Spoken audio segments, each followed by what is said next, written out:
Good morning friends, welcome back to my channel to new blog. এখন বাজে 8টা, দেখিয়ে দিলাম। তার আগে অনেক কিছু কাজ সেরে নিয়েছি গোপালের। তারপরে বিছানাটার দিকে আসলাম, পরিষ্কার করে নিয়ে যা যা মর্নিংয়ে উঠলে কাজ থাকে। গতকাল থেকেই ভেবে যাচ্ছি 23শে জানুয়ারি নেতাজির জন্মদিন, কিন্তু পরের দিনই সেটা। একদিন আগে থাকতে অ্যাডভান্স ভেবে নিয়ে কত কি ভাবলাম।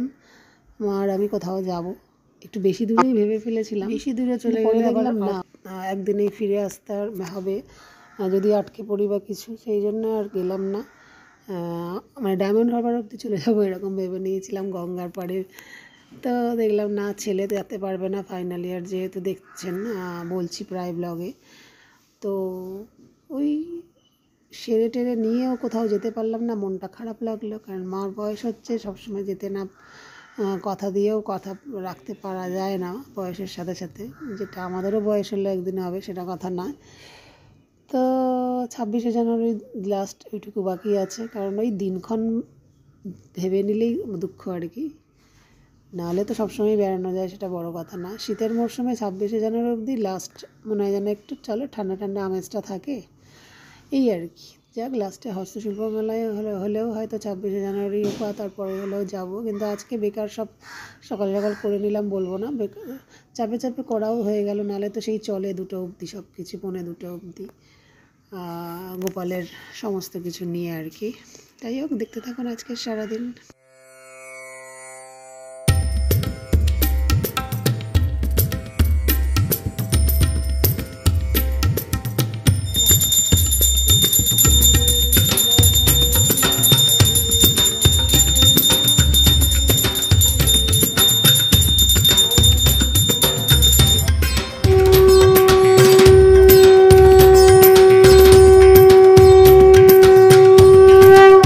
জানুয়ারি নেতাজির জন্মদিনে 8টা 25-এ ভোগলি ডালতে পারলাম। সকালের দর্শন করে দিয়ে খুব মিষ্টি করে হাসছে না। রাধে রাধে, খুশি তো? হরে কৃষ্ণ হরে রাম রাম রাম হরে হরে।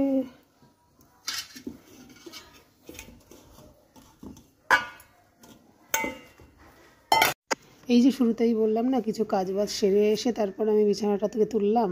এইগুলো সব করে রেখে গেছিলাম, যেহেতু বেরোনোর একটা পরিকল্পনা থাকলে আমাকে ছেলে মিস্টার বুড়ির কাছের জন্য সব করে রেখে তো যেতে হয়। কিছু হলেও তো খাবার দাবার না করে গেলে তো আবার এসেও আর এক ঝামেলা, বাইরে যতই খাই না কেন। আর বিশেষ করে দুজন থাকছে ঘরে যখনই। তো এইগুলো করে রেখে গেছিলাম, ময়দা আটা মেখে। ডিম কষাকে বলে ফেললাম। ওই রকম একটু সাদা হোয়াইট ডিম করব, আর মাছটাও এরকম দই কাতলা সাদা সাদা করব। একটু জিরা রাইস নর্মাল জিরে ভেজে ছড়িয়ে দিলে আমার ছেলের কাছে ওটা জিরা রাইস। কারণ যেহেতু এখন নর্মাল চালটা বাসমতি আসছে। আর একটু মার মতন শাক ভাজা, কি বেতো শাক না কি যা শাকই আছে করব, আর উচ্ছে ভাজা। যাই হোক, অনেক কিছু কাজ এগিয়ে রেখে ওপরে উঠে গিয়ে গোপালের কাজ করে এই নেমে পড়েছি 8:30-টার মধ্যেই। ছেলের লেবু জলটা দিয়ে আসবো, তারপরেই মোটামুটি 11:30-12টার মধ্যেই রান্না হয়ে যাবে।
হেভি। কোথাও বেরোতে গেলে এই যে 11টা অবধি এই কীর্তি চললো আমার, ভোর 6টা 6:30টায় উঠে। জলখাবারটা যেদিনই করে না গিয়ে শুধু খাবার বানিয়ে গেছি দুপুরে, তখনই ঘুরতে পেরেছি। এই দুরকম করে তারপরেও গিয়ে দেখছি গোপালের সকালের খাবার তুলিস নি, আজকে হেল্প করিস নি বাবু। কী ঘুরবো বল? তাহলে ভালোটা তোমার প্রচার করবো, খারাপটা না।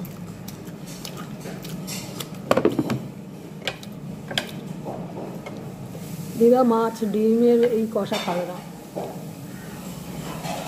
শাক ভাজা, উচ্ছে ভাজা, ডিম সিদ্ধ, একটু ডালটা শুধু করতে পারেনি, এই যে একটু গুঁড়ো দিলাম ডালটা।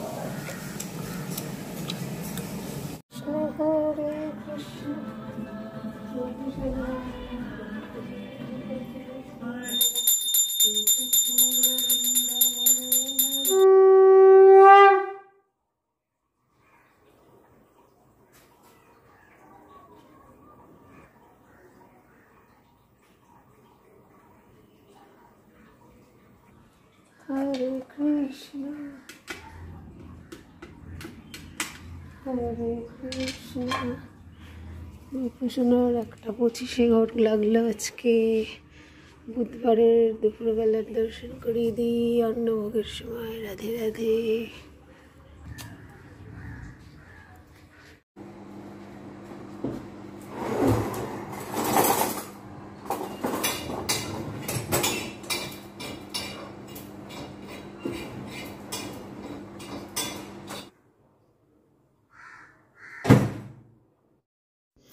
শাক, উচ্ছে ভাজা আর ওই যে দই কাতলা করে রাখলাম না, মানে বেড়ে রাখলাম। মিস্টার প্রকাশের ভাতটা শুধু বাড়িয়ে নিই। ছেলের এই যে মাইক্রোওভেনে ঢুকিয়ে দিলাম একটু জিরা ভেজে, ওর কাছে ওটাই জিরা রাইস। যে 1 বছর হলো আমাদের নর্মাল চালটাই বাসমতি রাইস আসে বলে জিরা রাইসের ব্যাপারে আর আলাদা চাল ব্যবহার করতে আর ইচ্ছা লাগে না, এতেই ভালো লেগে যায়। আগে নর্মাল চাল যেটা মিনিগেট বা বাঁশকাঠিতেও আমার ছেলেকে জিরে ভেজে দিলে ও জিরা রাইসের চাল না কিনলেও ও সেটাকেই ভালোবেসে খেত। ঘি অল্প দিতাম না দিলেও না দিতাম। জিরা রাইস ব্যাপারটা তো আর বিশাল কিছু ব্যাপার না। জিরে ভাজার মুটমুটে ভাবটা ওর খুব পছন্দের। শুকনো শুকনো মানে মাংসের গ্রেভি কি মাছের এরকম দই কাতলা দিয়ে খুব ভালো খায়। তো আমি আজকে একাই খেয়ে নেবো তাড়াতাড়ি করে, রাগের চোটে আর কি, বেরোতে পারবো না। তাহলে করেছি যে একালে খেয়ে নিই, কেউ নামছিস না তাহলে তোরা, এই আর কি করে খেয়ে নেবো একা একা। ছেলে তখন স্নানে গেছে, মাঠটাও বেড়েছি, মাও এসার নাম নেই, আমি একাই খেতে বসে।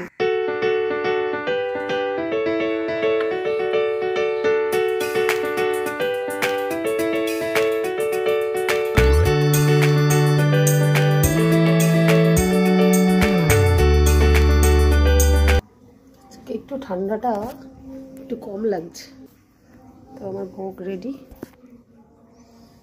প্রভুসেনাকে আজকে নিয়ে যায়নি, 23শে জানুয়ারি বলাই হয়নি। আজকে কত ভোর থেকে রান্নাবান্না সেরে এই যে মাকে সাথী করেছি না, বয়স্ক বন্ধু আমার, তো মা কখন কি ঠিক থাকে আর বেঠিক থাকে। আজকে মার ঘুম হয়েছে 9:30 10টাতেই চা খেয়েছে, কোথাও মর্নিংওয়াকেও যায়নি, কিন্তু আর শরীর কেন জানি না মাঝে মাঝে মার ঠিক চলে না, তো বোঝে ওঠে পারা মুশকিল। মা আমার সাথে থাকে বলে আমি বুঝি এই ভালো না, আজ ভালো কাল ভালো না, ওবেলা ভালো তো এবেলা ভালো না। তো আজকেও ঠিক তাই হলো। মানে 23শে জানুয়ারি ভেবে যে 26শে জানুয়ারি অবধি তো এই লাস্টটুকু একটু ঠান্ডার সময় কোথাও ঘুরবো, ভাবলাম নয় অনেক দূর কোথাও যাব, আর নয় একটু হস্তশিল্প মেলায় যাবো, রাজারহাট পেরিয়ে, যেটা এখন অন্য দিকটা মানে কি ওই সেন্ট্রাল মলের দিকে হচ্ছে। সব প্ল্যানই ভেস্তে গেল, মুডটা খুব অফও ছিল, একা একাই খেয়ে নিলাম, সবাই একা একা খেয়েছি যে যার টাইমে আজকে। তো এটা একটু বলে নিতে ইচ্ছা হলো যে আজকে একটু ঠান্ডাটা কম হোক, আর যাই হোক বেরোনোর প্ল্যান সব ভেস্তে গেছে আজকে। আমার একটা বন্ধু ছিল মানে এখনও আছে, যাই হোক, সে অনেক কম বয়স থেকেই আমরা তো দেখতাম যে ড্রয়িং স্কুল, গানের স্কুল বা কোথা থেকে হয়ে আমরা হয়তো কোনো সপরিবারে যাচ্ছি, ও দেখি মেলায় একাই ঘুরছে। তো ওরকম টাইপের এখন আমি এই বয়সে এসে ভাবি। তো ছেলেকে মাকে বললাম, ধুর তোদের সঙ্গে প্ল্যান করাবো না, এখন থেকে আমি একাই যাবো, রেস্টুরেন্টে একা বসে খাবো, রেস্টুরেন্টে বলে মা সিনেমার টিকিট কেটে দেবো।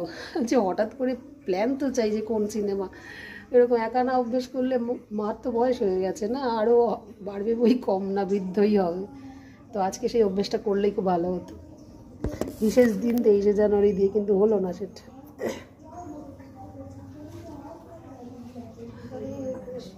এখনও তার সাথে তো টাচে হলেও একটু আছি, তার সাথেও ঘুরি, খুব কম রেয়ার হলো। তার ছেলে 1 বছরের বড়, সে চাকরিও পেয়ে গেছে, সে এখন বিন্দাস। কিন্তু তার কয়েকটা নিজের 2-3জন বোন আছে, মাঝে মাঝেই বাপের বাড়ি চলে যায়, এই একটা। কিন্তু পুরো মানে একটা মেয়ে হয়ে এখন বুঝছি যে কি মুশকিল। বন্ধু বান্ধব বেশি যখন ওঠা বসা নেই, তখন সেক্ষেত্রে একা একাই সব কিছু করাটা, অভ্যেস করে নেওয়াটা খুব জরুরি। তোমার মা তো বয়স হয়ে যাচ্ছে না, আর জোর করে তার পুরনো বন্ধুদের তাকে টাচ আপ করা যায় না। যারা থাকার থাকবে, যারা যাওয়ার গেছে, আর কিছু করার নেই। কাজ করতে করতে প্রতিজ্ঞা করছি, আমি প্রচণ্ড ডাউন টু আর্থ একটা মানুষ। যারা বোঝার আমাকে বোঝে, প্রচণ্ড ফ্র্যাঙ্কলি হয়ে ভালোবাসা দিয়ে দেখেছি। শুধু বন্ধু বান্ধব বলে না, আত্মীয় স্বজন, রক্তের সম্পর্ক, কোনো কারণ খুঁজে পাওয়া যাচ্ছে না। কেউ যদি ডিটাচ হতে চাক হোক, আর করার পরও আমি 25 সাল থেকে করি না। মন শক্ত করে নিতে পেরেছি। সব উপরওয়ালার উপর ছাড়লে যে কি হয় সেটাও আমি জানি, তাই ছেড়েই দিলাম সব। বাদ মে দেখা যায়গা, ভগবান আছে।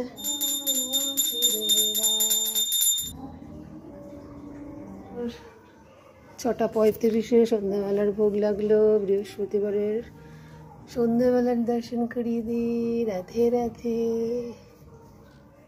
হরে কৃষ্ণ।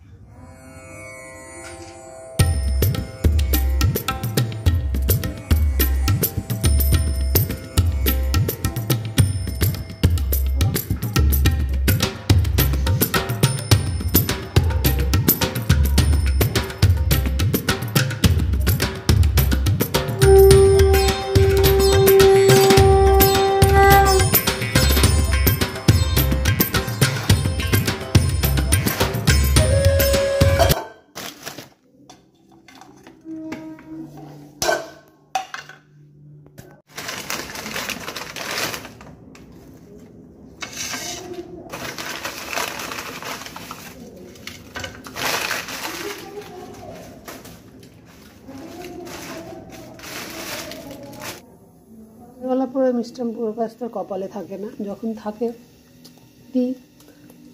আর নতুন দোকান হলে একটা জিনিস অ্যাকচুয়ালি দেখছি, মানে ধোসার ক্ষেত্রেই শুধু না, অনলাইনের একটা ব্যাপার কি, নতুন দোকান থেকে নিলে একটা না কিছু ফ্রি দেয়। যে আজকে 3 সেটের জন্য 3টে আবার ভেজিটেবিল চপ দিয়েছে। একটাতে আমি চা করতে করতেই খেয়ে ফেললাম। তো আজকের ওই ধোকলা, আর মাকে 2 সেট করে ঢোকলা, একটা সেটের মধ্যে থাকে 2টো করে। মার একটা খেয়েই অবস্থা পরের দিনকে ঠিক থাকলো না। মাকে মানে কেনা খাবারের না না পারমিশন নিয়ে আসাই ভালো। তবে ধোকলা খায় বলে আর জিজ্ঞেস করি না, কিন্তু একটা দিয়েও হজম হয়নি। যদিও সেটা রাত্রে ডিনার করার সময়তেও মা বোঝেনি। যা কিছু এফেক্ট মার অম্বল গ্যাস বা কিছু হজম না হলে বোঝা যায় পরের দিনকে শরীরটা নেতিয়ে থাকে। আর আজকাল একটা নতুন হয়, অনেক পরীক্ষা নিরীক্ষা, 2টো ডাক্তার ফেল হয়ে গেল। সবাই বলে না আপনার মনের অসুখ, কিন্তু কিছু তো একটা হচ্ছে, সেটা হচ্ছে বমিটিং ব্যাপারটা হচ্ছে। কোনো রিপোর্টই কিছু খারাপ বেরোচ্ছে না। ওই জন্য বিশেষ কিছু জোরজার করি না, কারণ অনেক কিছু ছেড়ে টেড়ে দিয়ে না, খাবারের লিভারের হয়তো আর কোনো সামান্য কিছু এদিক ওদিক হলে আর সহ্য হয় না। ওই জন্য আমার সিম্পল খেয়েই ভালো থাকে। যেমন মাছ খাওয়াটা অনেকটাই উঠে গেছে, ওই রকম আর কি। তো পরপর এই খাওয়ার পর্ব দিয়েই আমার ব্লগ যেমন শেষ হয়, ঠিক তেমনই আজও তাই। রোজই বলি হয়তো তাই। এবার চলে এলাম রাত্রে খাবারের পর্বে। আর ওই যে একটা দেখছেন, ওটা ওই ধোকলাটা মিস্টার প্রকাশের একটা রেখেছিলাম, রাতে ডিনারের রুটির সাথেই দিয়ে দিলাম। তো ওই যে আমি আজকাল তাড়াতাড়ি নেমে গিয়ে, রাগ হোক আর নর্মাল থাকি বা রাগের মাথায় থাকি, এখন ঠিক সময় কেউ আমার টাইমে না খেতে বসলে রাগ হয়ে যায়। তো মাকে দিয়ে দিয়েছিলাম, এখন ছেলে এই তো না, আজকে ছেলে ঠিকঠাক টাইমে নেমে এসে বসছিল, রেডি হয়েছিল। তো এবার পরপর এসে আমার পাশে সব বসে যাবে ঝটপট। কখনো বা আমি লাস্টের বসি, কখনো বা আমি স্যাম্পেল হয়ে বসে যাই, যাতে ওরা ফটাফট এসে আমার পাশে সব ঘুরে বসে পড়ে। এইভাবেই আমার লাইফে চলতে থাকে। তো আজকেও এইভাবেই শেষ হলো, রাত 11টা নাগাদ। ছেলে ওই যে দেখছেন পেছনে, ও বললো মা 4টে পাঁপড় মাইক্রোওভেনে আমরা খাই, তো ওটা করে নিয়ে আসছে। তো ততক্ষণ ওই যে উনিও বসে পড়ছেন। মা তো আগেই বসেছে, কারণ মাকে আমি ধমক দিয়ে দিই, সবসময় আগে বসানোর চেষ্টা করি। তো এইভাবেই আজকের মতো ব্লগটা, সারাদিনের ডেলি লাইফের পর্ব শেষ হলো। দেখতে থাকুন না, দেখা হচ্ছে নেক্সট দিন একটা নতুন ব্লগ নিয়ে। ততক্ষণের জন্য গুড নাইট।